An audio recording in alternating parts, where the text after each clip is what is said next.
तो विकास जी, यहाँ पे अब जब हम बात कर रहे हैं ना कि इतने तरीके के नए नए केसेस हो रहे हैं आजकल, एक से एक नई चीज़ सामने आ रही है, इसमें एक चीज़ और जो कि आजकल बहुत ज़्यादा फ्रीक्वेंटली देखने को मिल रही है, that is hit and run cases, कि गाड़ी चलाते हुए लोगों को मार दिया। माइनर्स के थ्रू भी ऐसा हो रहा है, बहुत यंग एडल्ट्स के थ्रू भी हो रहा है। 19, 20, 21 साल, अभी रक्षित केस हमने देखा गुजरात के अंदर रिसेंटली हुआ, उससे पहले पोर्श केस हुआ था।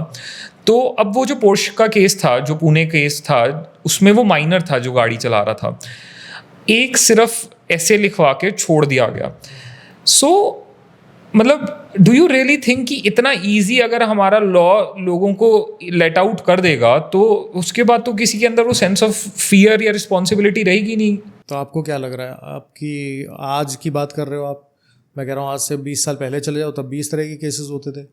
गाड़ी चढ़ जाती थी किसी के ऊपर भी, चढ़ा देते थे लोग, दारू पी के चलाते थे। बहुत सारी जगह पे आप देखोगे, अभी जैसे हैदराबाद के अंदर एक गाड़ी थी, वो फ्लाईओवर से नीचे गिर गई थी। तो इस तरह के केसेस तो बहुत पहले से चल रहे हैं। आप एक केस को आपके सामने आ गया, मीडिया ने उसको हाईलाइट कर दिया, तो लोगों के बीच में हो हल्ला मच गया कि ये गलत हो गया। लेकिन आप ये समझो कि अगर कोई माइनर है, कोई क्राइम करता है, उसके लिए प्रोसीजर अलग है। ठीक, कोई मेजर आदमी कोई ऐसा करता है तो उसके लिए प्रोसीजर और पनिशमेंट अलग है। जहाँ तक माइनर की बात होती है तो माइनर को आप बहुत टाइम तक होल्ड करके नहीं रख सकते। 18 साल की उम्र से पहले पहले आपको उसका जो ट्रायल है वो ख़त्म करना पड़ेगा। उसकी पनिशमेंट 18 साल का होने के बाद आप कंटिन्यू नहीं कर सकते। मतलब आप ये कह रहे हो कि अगर 16 साल के बच्चे ने किसी का आज की डेट में मर्डर कर दिया तो उसकी पनिशमेंट उसको मैक्सिमम 18 साल तक मिलेगी और उसके बाद कुछ नहीं? उसके बाद कुछ नहीं है, अनलेस प्रोसिक्यूशन एप्लीकेशन फाइल करे कोर्ट के अंदर कि we want to try this person as an adult. इसको पता था कि मैं क्या कर रहा हूँ, इसको कॉन्सिक्वेंसेज पता थे, इसका माइंडसेट जो है अडल्ट आदमी के बराबर था, तो और कोर्ट उसको अलाउ कर दे, तब जाके उसका जो ट्रायल है एज एन अडल्ट चलेगा, तब जाके उसकी पनिशमेंट जो है एज एन अडल्ट हो सकती है। बट ये बहुत हज़ारों में से कोई एक केस होता है, सारे केसेस में नहीं होता है। ये माना जाता है कि कोई बच्चा है 18 साल से कम का है, कोई जुवेनाइल है, तो उसको वो पनिशमेंट जो है या उसका केस है थ्रू आउट लाइफ उसको हॉन्ट नहीं करना चाहिए। गलती किसी से भी हो जाती है। आप, मुझे नहीं पता कौन से स्कूल में पढ़े हो, हम जो है government boys senior secondary school में थे, तो उस टाइम पे क्या होता था कि लड़ाइयाँ बहुत होती थी लड़कों के ग्रुप की। अब कोई भी एक माइनर जब लड़ाई हो जाती है तो बच्चों को ये नहीं पता होता इसके कॉन्सिक्वेंसेज क्या होंगे। कोई किसी के सर पे ईंट मार देता है, कोई रॉड मार देता है, कुछ भी हो जाती हैं चीज़ें। तो इसका मतलब ये नहीं है कि अगर आपने एक बार गलती कर दी तो थ्रू आउट लाइफ आपको उसको जो खामियाजा भुगतना पड़े। और अगर आप क्रिमिनल नहीं हो और आप जेल चले गए बाई चांस, या आपने कोई ऐसी गलती कर दी जिसको आप पछता रहे हो लेकिन आपको जेल भेज दिया लंबे टाइम तक जहाँ ऑलरेडी क्रिमिनल है, तो आपको लगता है कि आप वहाँ से कलेक्टर बन के निकलोगे, आप क्रिमिनल बन के निकलोगे। तो हमारे यहाँ पे जो हमारा जुडिशल सिस्टम है, that does not work on the retribution, revenge पे काम नहीं करता है। वो कहता है रिहेबिलिटेशन होना चाहिए। गलती किसी से भी हो गई लेकिन उसको सोसाइटी का पार्ट बनने का मौका मिलना चाहिए, चाहे वो मर्डर किया हो और चाहे उसने सिंपल किसी को चोट दी हो। अब विकास जी, इसमें ना एग्जैक्टली हम जब माइनर्स की बात कर रहे हैं, अब जैसे आपने निर्भया की हमने 2 मिनट पहले बात की, तो निर्भया केस में भी एक जो था कल्प्रिट वो माइनर था। चाहे माइनर था, मैं कहता हूँ 18 साल हमने लीगल एज रखी है, उसकी एज उससे 1 साल कम है, 2 साल कम है, 16 साल का था। पर एक बच्चा, सो कॉल्ड बच्चा 16 साल का, जो एक लड़की का रेप अटेम्प्ट कर रहा है, वो रेप कर रहा है एक लड़की को, फिर उसके बाद लॉ ये कहती है कि यार इसको पता नहीं था ये क्या कर रहा है, ये बच्चा है, ये माइनर है, तो इसको एक चांस और मिलना चाहिए। But do you really think कि वो जो बंदा ये सब कर रहा है उसको सच में नहीं पता वो क्या कर रहा है? He is not such a kid. आप नहीं समझ रहे हो, बात ये नहीं कि उसको पता है या नहीं पता है।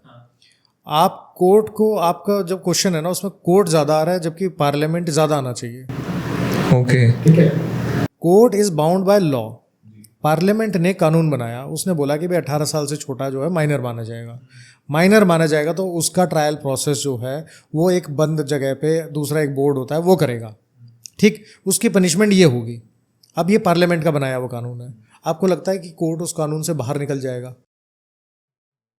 आपको अगर कानून में बोला है, चलिए मैं आपको एग्जांपल देता हूँ, आपकी अगर किसी से लड़ाई हो जाए, पड़ोसी से लड़ाई हो गई, ठीक है, आपने पड़ोसी को चांटा मार दिया और मान लीजिए उसकी सज़ा जो है वो 3 महीने तक की है।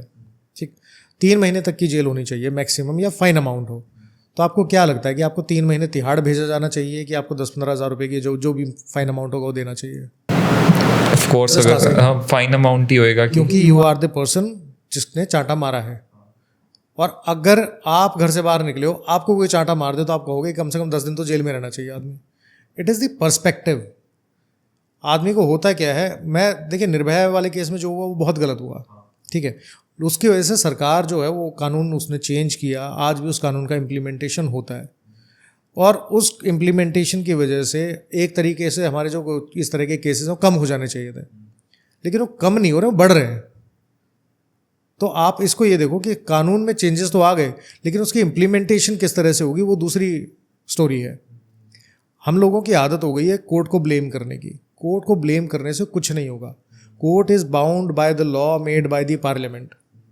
आप पार्लियामेंट के बारे में कोई बात नहीं करता, आप अपने जो मेंबर ऑफ पार्लियामेंट है उसको कुछ बोलते नहीं हो, चाहे वो लोकसभा में हो राज्यसभा में हो। आप एक लॉयर से क्वेश्चन पूछते हो कि जी कोर्ट ने बहुत गलत कर दिया। अरे कोर्ट ने क्या गलत कर दिया यार? कोर्ट के सामने तो लिखित में आता है कि ये किताब है, इस किताब में ये लिखा हुआ है, इसके हिसाब से अगर इंग्रेडिएंट फुलफिल होते हैं तो आप करो, वो करना पड़ेगा। सो डू यू थिंक कि पार्लियामेंट को चेंजेस लाने की ज़रूरत है ये माइनर्स के लॉज में? बिल्कुल। हमारा सिस्टम जो है it is a broken system. Parliament को इस टाइम पे चाहे वो जुवेनाइल से रिलेटेड हो, चाहे मेजर लोगों से रिलेटेड हो, there are tremendous amount of amendments जो लेके आने चाहिए। और मुझे नहीं लगता कि वो सोच तो रहे होंगे, लेकिन उसको लाने का जो प्रोसेस है वो थोड़ा स्लो है, बट लाना चाहिए, बिल्कुल लाना चाहिए।